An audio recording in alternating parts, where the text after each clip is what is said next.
Abandoned by Guy de Maupassant. I really think you must be mad, my dear, to go for a country walk in such weather as this. You have had some very strange notions for the last 2 months. You drag me to the seaside in spite of myself, when you have never once had such a whim during all the 44 years that we have been married. You chose Fécamp, which is a very dull town, without consulting me in the matter, and now you are seized with such a rage for walking. You, who hardly ever stir out on foot, do you want to take a country walk on the hottest day of the year? Ask d'Apreval to go with you, as he is ready to gratify all your whims. As for me, I'm going back to have a nap. Madame de Cadour turned to her old friend and said, "Will you come with me, Monsieur d'Apreval?" He bowed with a smile, and with all the gallantry of former years. "I will go wherever you go," he replied. "Very well, then. Go and get a sunstroke," Monsieur de Cadour said, and he went back to the Hôtel des Bains to lie down for an hour or two. As soon as they were alone, the old lady and her old companion set off, and she said to him in a low voice, squeezing his hand, "At last, at last." "You are mad," he said in a whisper. "I assure you that you are mad. Think of the risk you are running. If that man—" She started. "Oh, Henri, do not say that man when you are speaking of him." "Very well," he said abruptly. "If our son guesses anything, if he has any suspicions, he will have you. He will have us both in his power. You have got on without seeing him for the last 40 years. What is the matter with you today?" They had been going up the long street that leads from the sea to the town, and now they turned to the right, to go to Étretat.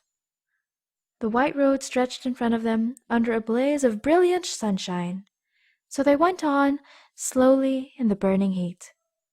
She had taken her old friend's arm and was looking straight in front of her, with a fixed and haunted gaze, and at last she said, "And so you have not seen him again either?" "No, never." "Is it possible?" "My dear friend, do not let us begin that discussion again.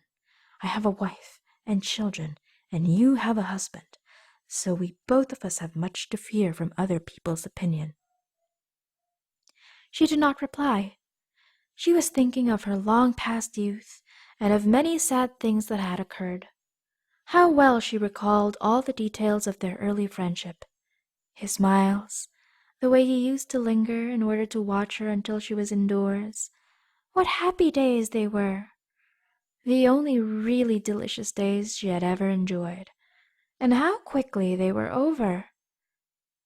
And then her discovery of the penalty she paid. What anguish! Of that journey to the south, that long journey, her sufferings, her constant terror that secluded life in that small, solitary house on the shores of the Mediterranean, at the bottom of a garden which she did not venture to leave. How well she remembered those long days, which she spent lying under an orange tree, looking up at the round red fruit amid the green leaves. How she used to long to go out as far as the sea, whose fresh breezes come to her over the wall, and whose small waves she could hear lapping on the beach. She dreamed of its immense blue expanse, sparkling under the sun, with the white sails of the small vessels and a mountain on the horizon. But she did not dare to go outside the gate. Suppose anybody had recognized her! And those days of waiting, those last days of misery and expectation, the impending suffering, and then that terrible night. What misery she had endured, and what a night it was! How she had groaned and screamed! She could still see the pale face of her lover, who kissed her hand every moment, and the clean-shaven face of the doctor, and the nurse's white cap. And what she felt when she heard the child's feeble cries, that wail, that first effort of a human's voice. And the next day, the only day of her life on which she had seen and kissed her son, for from that time she had never even caught a glimpse of him. And what a long, void existence hers has been since then, with the thought of that child always, always floating before her. She had never seen her son, that little creature that had been part of herself, even once since then. They had taken him from her, carried him away, and had hidden him. All she knew was that he had been brought up by some peasants in Normandy, that he had become a peasant himself, had married well, and that his father, whose name he did not know, had settled a handsome sum of money on him. How often during the last 40 years that she had wished to go and see him and to embrace him. She could not imagine to herself that he had grown. She always thought of that small human atom, which she had held in her arms and pressed to her bosom for a day. How often she had said to Monsieur d'Apreval, "I cannot bear it any longer. I must go and see him." But he had always stopped her and kept her from going. She would be unable to restrain and to master herself. Their son would guess it and take advantage of her, blackmail her. She would be lost. "What is he like?" she said. "I do not know. I have not seen him again either." "Is it possible to have a son and not to know him? To be afraid of him and to reject him as if he were a disgrace? That is horrible."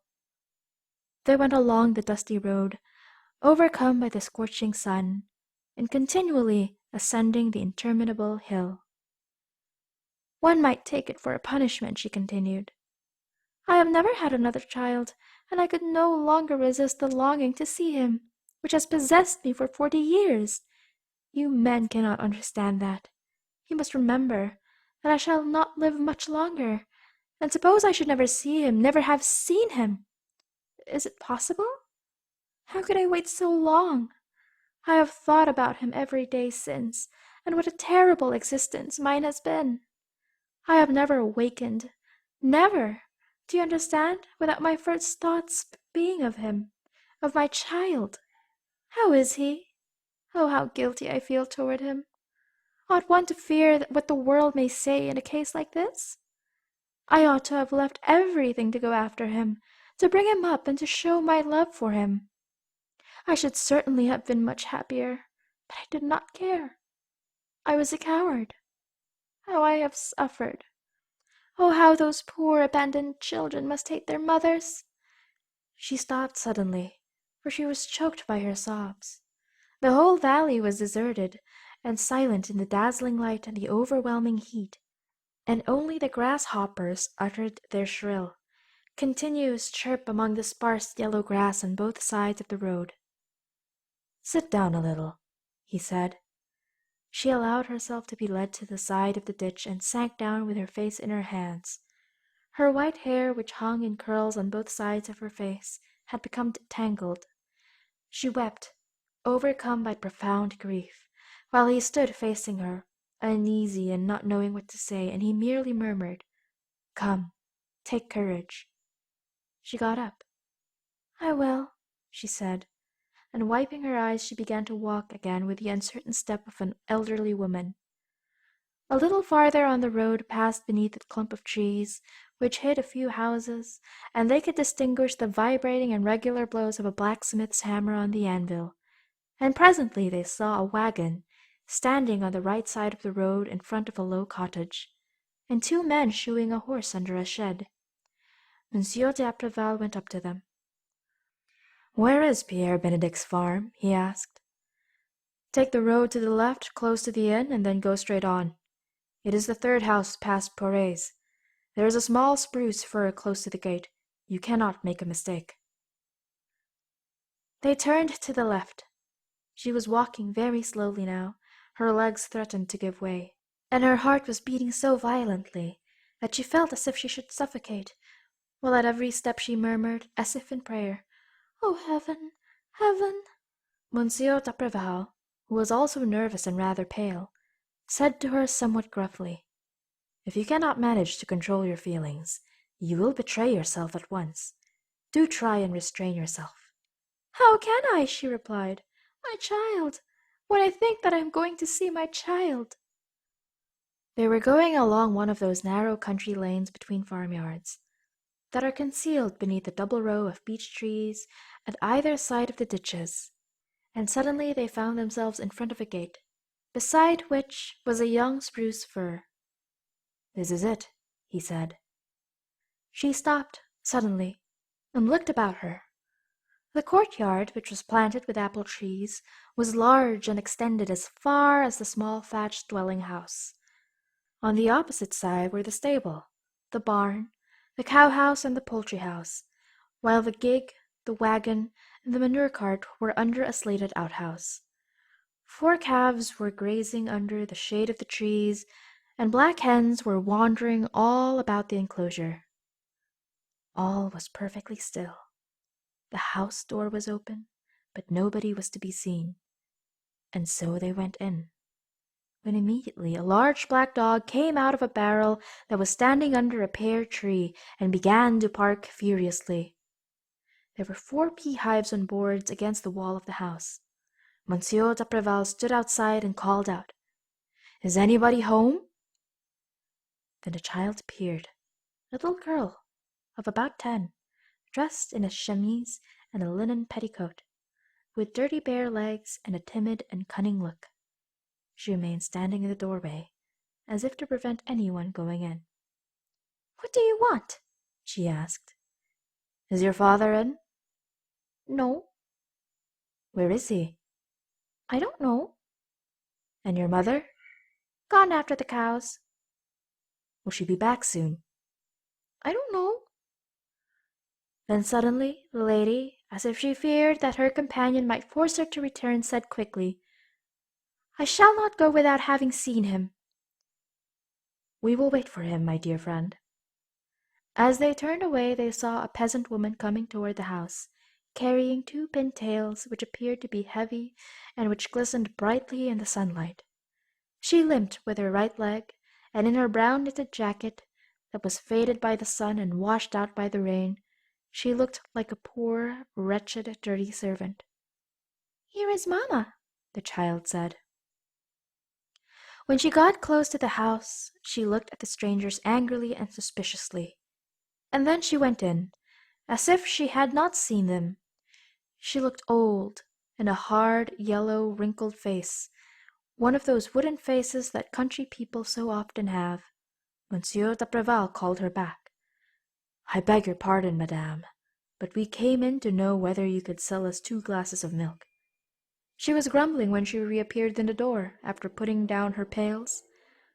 "I don't sell milk," she replied. "We are very thirsty," he said, "and madame is very tired. Can we not get something to drink?" The peasant woman gave them an uneasy and cunning glance, and then she made up her mind. "As you are here, I will give you some," she said, going into the house, and almost immediately the child came out and brought 2 chairs, which she placed under an apple tree, and then the mother, in turn, brought out 2 bowls of foaming milk, which she gave to the visitors. She did not return to the house, however, but remained standing near them, as if to watch and to find out for what purpose they had come here. "You have come from Fécamp?" she said. "Yes," Monsieur d'Apreval replied. "We are staying at the Fécamp for the summer." And then after a short silence he continued, "Have you any fowls you could sell us every week?" The woman hesitated for a moment and then replied, "Yes, I think I have. I suppose you want young ones?" "Yes, of course." "What do you pay for them in the market?" D'Apreval, who had not the least idea, turned to his companion. "What are you paying for poultry in Fécamp, my dear lady?" 4 francs and 4 francs 50 centimes, she said, her eyes full of tears, while the farmer's wife, who was looking at her askance, asked in much surprise, "Is the lady ill, as she is crying?" He did not know what to say, and replied with some hesitation, No, but she lost her watch as we came along. A very handsome watch, and that troubles her. If anybody should find it, please let us know." Mother Benedict did not reply, as she thought it a very equivocal sort of answer, but suddenly she exclaimed, "Oh, here is my husband!" She was the only one who had seen him, as she was facing the gate. D'Apreval started, and Madame de Cadour nearly fell as she turned round suddenly on her chair. A man, bent nearly double and out of breath, stood there, 10 yards from them, dragging a cow at the end of a rope. Without taking any notice of the visitors, he said, "Confound it! What a brute!" And he went past them and disappeared in the cow-house. Her tears had dried quickly as she sat there startled, without a word, and with the one thought in her mind that this was her son, and D'Apreval, whom the same thought had struck very unpleasantly, said in an agitated voice, "Is this Monsieur Benedict?" "Who told you his name?" the wife asked, still rather suspiciously. "The blacksmith at the corner of the high road," he replied.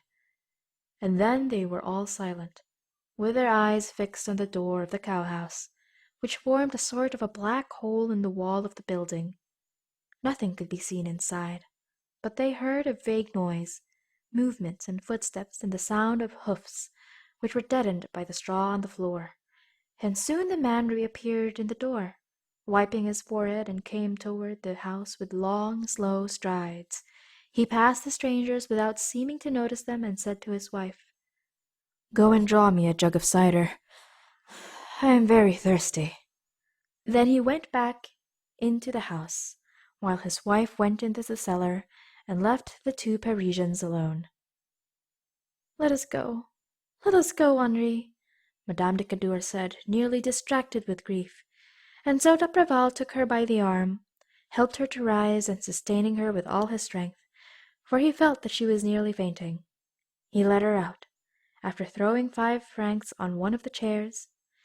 As soon as they were outside the gate, she began to sob, and said, shaking with grief, "Oh, oh, is this what you have made of him?" He was very pale, and replied coldly, "I did what I could. His farm is worth 80,000 francs, and that is more than most of the sons of the middle classes have." They returned slowly, without speaking a word. She was still crying. The tears ran down her cheeks continually for a time. But by degrees they stopped, and they went back to Fécamp, where they found Monsieur de Cadour waiting dinner for them.